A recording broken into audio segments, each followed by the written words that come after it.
Amor, ma siamo ad agosto, che dici un viaggetto? Quest'anno però mare, No, andiamo Capo Nord. Non sarebbe male. Partiamo. Tutto qui? Forse ci siamo persi qualcosa per strada. Tra gli infiniti itinerari che si possono percorrere in giro per il mondo, per noi motociclisti, almeno quelli europei, una delle mete più ambite è Capo Nord. Non tanto per il luogo in sé, che almeno per noi non è di certo più bello di molti altri meravigliosi luoghi più vicini a casa, ma proprio per il suo essere una meta simbolica, il punto più a nord d'Europa. Noi abbiamo deciso di raggiungerlo in moto, risalendo i fiordi norvegesi per poi al ritorno scendere dalla Finlandia e passare dai paesi baltici. La prima giornata di viaggio, il 3 agosto, ci porta da Torino a Kassel, in centro Germania, percorrendo circa 950 km. Riusciamo subito a partire in ritardo rispetto ai programmi, per via dei lavori di preparazione moto che abbiamo terminato alle 3 di notte. Dopo infatti ben 2 ore di sonno ci svegliamo freschi come 2 rose, pronti per affrontare il viaggio. Capo Nord, arriviamo! Questa prima tappa, come previsto, è noiosa, visto che prevede il lungo trasferimento fino in centro Germania, percorrendo unicamente autostrade, proprio per arrivare il prima possibile in Nord Europa. La moto si è comportata egregiamente, noi un po' meno, concedendoci qualche mezz'ora di troppo durante le soste carburante ed a pranzo, quando ci fermiamo a mangiare i nostri panini sulle rive del lago di Costanza, a Bregenz, in Austria. Dopo 450 km? Con la nostra roba dietro. E ce ne mancano ancora altri? 470 più o meno. Benvenuti in Austria.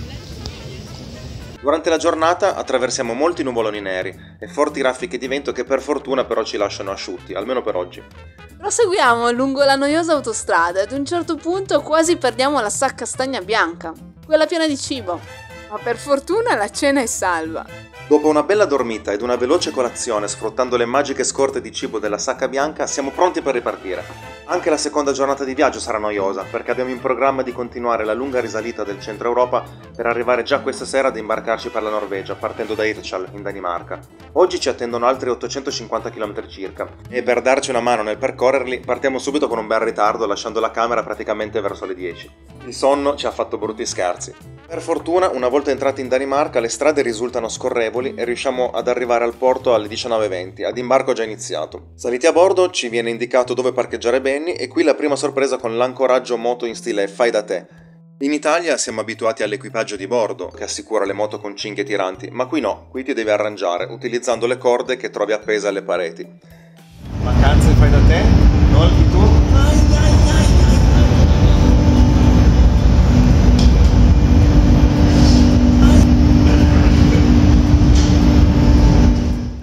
Non è di certo questo il problema, visti i tanti anni passati a caricare la moto sul furgone, ma lo è la preoccupazione di come abbiano ancorato le altre moto. Speriamo proprio di non trovare un groviglio di metallo al risveglio di domani mattina.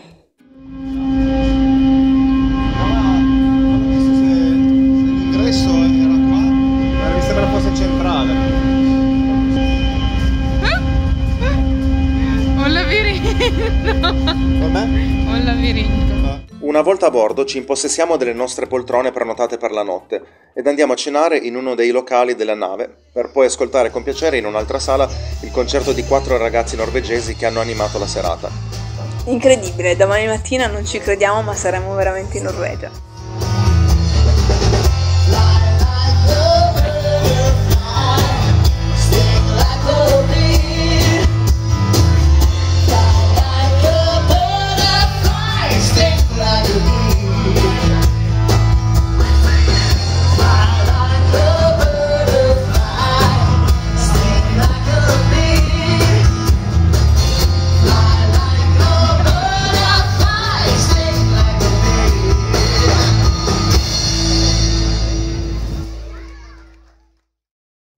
Arriviamo puntualissimi a Stavanger alle 6:30 spaccate. Ci dirigiamo verso il centro città per oltrepassarlo e dirigerci verso un altro piccolo porto, dove ci imbarchiamo per Tau. Una volta sbarcati percorriamo ancora una ventina di chilometri circa per raggiungere il parcheggio da cui avrà inizio la nostra escursione a piedi fino al Preikestolen, il pulpito di roccia, che si affaccia sull'Isefjord, fiordo lungo 42 km. Tipo 2 minuti fa ho detto, beh, ma se viene tutta sta gente sarà una stronzata di percorso, pendenza dell'80%. Cioè, la salita era giusto. Sì, forse mi ha parlato un po' troppo presto. I panorami durante la salita sono veramente incantevoli e ci tolgono ancora più fiato di quanto già non ne avessimo per la camminata. Ma la mole di gente che già alle 9 del mattino si dirige verso il Preikestolen è veramente imbarazzante, ma lo è ancora di più al ritorno, quando si fa fatica addirittura a passare in alcuni tratti. Durante la discesa Emilio riesce anche a prendersi una bella storta che ci impedisce nel pomeriggio di andare in centro Stavanger.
La notte passa veloce e grazie a del ghiaccio ed una pomata antinfiammatoria la caviglia sembra poter reggere la nuova giornata di viaggio.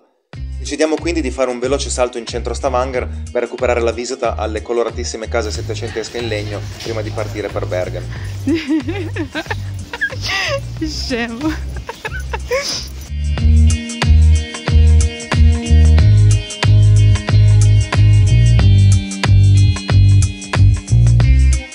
Il tempo è pessimo, con la pioggia che sembra non voler cessare. L'itinerario di oggi ci porterebbe nell'entroterra, passando da incantevoli paesi quali Utne, Eidfjord ed Ulvik, che si affacciano sull'Hardangerfjord, per un tragitto di circa 400 km. Sia per il meteo che per la caviglia dolorante optiamo per il più breve tragitto costiero di circa 200 km.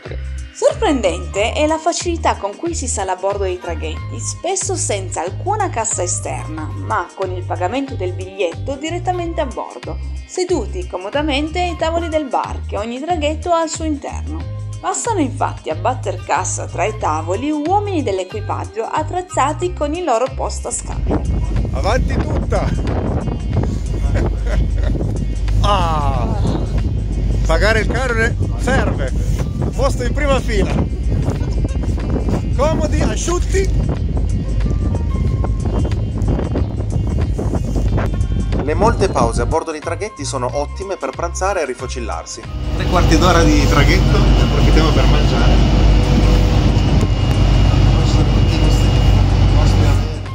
Durante il tragitto di oggi, oltre ai traghetti, oltrepassiamo alcuni fiordi attraverso tunnel sottomarini che scendono vertiginosamente fino al centro del fiordo, raggiungendo profondità di anche 260 metri sotto il livello del mare. Come se non bastasse l'acqua presa durante la giornata, avvicinandoci a Bergen la situazione peggiora ed arriviamo alla nostra hit norvegese, tipico bungalow, zuppi d'acqua fino alle mutande nonostante l'antipioggia. Una volta sistemati i bagagli nella nostra casetta di Bergen, sfidiamo la pioggia ed andiamo in centro città per un piccolo giro turistico. Passeggiamo nel quartiere di Bryggen, il più antico di Bergen, composto da edifici caratteristici in legno, per poi dirigerci verso la funicolare Fløibanen e percorrere i viottoli limitrofi con delle bellissime casette da fiaba.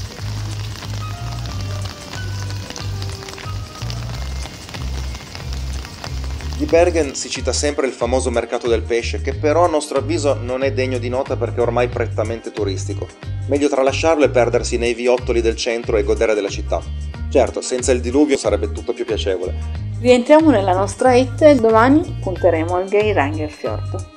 E dopo una bella dormita ed una sostanziosa colazione, siamo pronti per questa nuova tappa di quasi 500 km.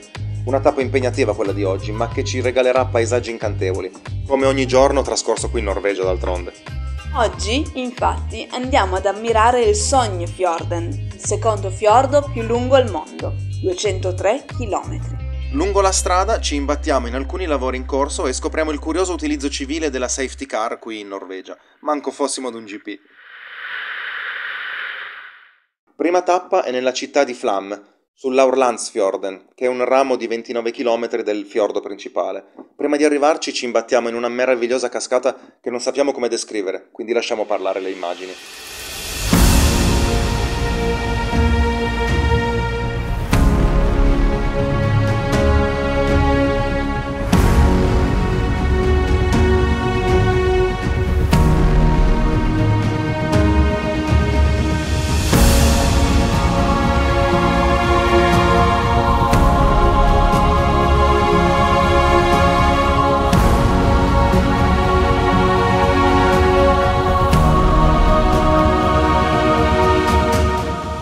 Arrivati a Flam, la prima cosa che vediamo è purtroppo una mega nave da crociera che oscura il paese. È tanto affascinante per le sue dimensioni in quel contesto, quanto deprimente per il suo presuntuoso ingombro in questo meraviglioso paesaggio. Pranziamo velocemente sui tavoli da picnic che sono vicini al porto, per poi fuggire dalla massa di turisti scesi nel frattempo dalla nave. Ci dirigiamo verso la strada panoramica Aurlandsfjellet, da cui si può godere di una visuale superba sul fiordo. Strada che però purtroppo non riusciamo a percorrere interamente perché restiamo bloccati letteralmente a causa di alcuni camper rimasti incastrati tra loro lungo questa strettissima strada panoramica. Ne approfittiamo quindi per un volo col drone, il luogo è veramente meraviglioso.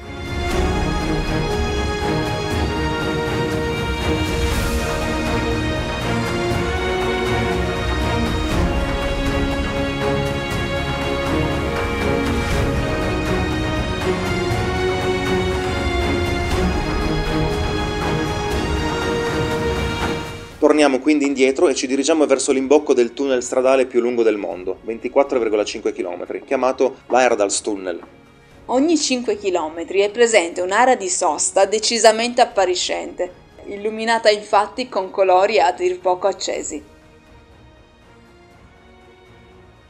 Si sono fatte intanto le 15:30 e ci mancano ancora 300 km, che da percorrere in queste terre spezzate dai fiordi sono davvero tantissimi. Decidiamo quindi di affidarci al navigatore, tralasciando il tragitto progettato mesi prima comodamente a casa, per cercare una via più rapida per poter arrivare in orario umano alla sistemazione prenotata per questa notte. Benvenuto. Grazie.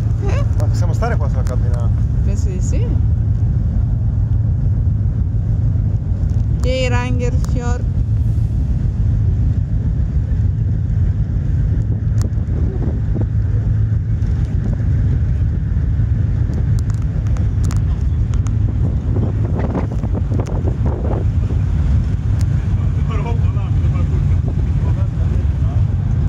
Ciao Benny.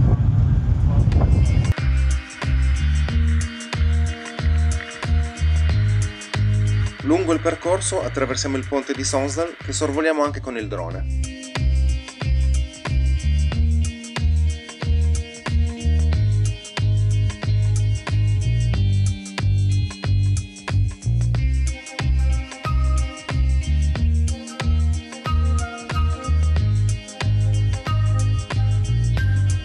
Nel tragitto alternativo ci imbattiamo all'improvviso in un incantevole ghiacciaio che brilla di un azzurro acceso. Si tratta del ghiacciaio Bojabren. Aggiungiamo solo un guardare per credere. Si susseguono paesaggi stupendi e villaggi incantevoli tutti affacciati sul grande fiordo. Finalmente alle 20:45 arriviamo alla hit prenotata per questa sera ad Eidsdal. Restiamo letteralmente a bocca aperta una volta davanti alla casetta in legno che ci ospiterà questa notte. È una casetta da sogno. Da qui non vogliamo più andarcene. E per di più, dalla finestra possiamo scorgere in fondo alla valle anche il fiordo. Le giornate norvegesi, che risalendo verso nord si allungano con la luce che ancora illumina fino a quasi le 11 di sera, non ti fanno percepire fino in fondo il tempo che passa. Godiamoci questo luogo incantevole. Domani si riparte per altre stupende tappe di questo incredibile viaggio.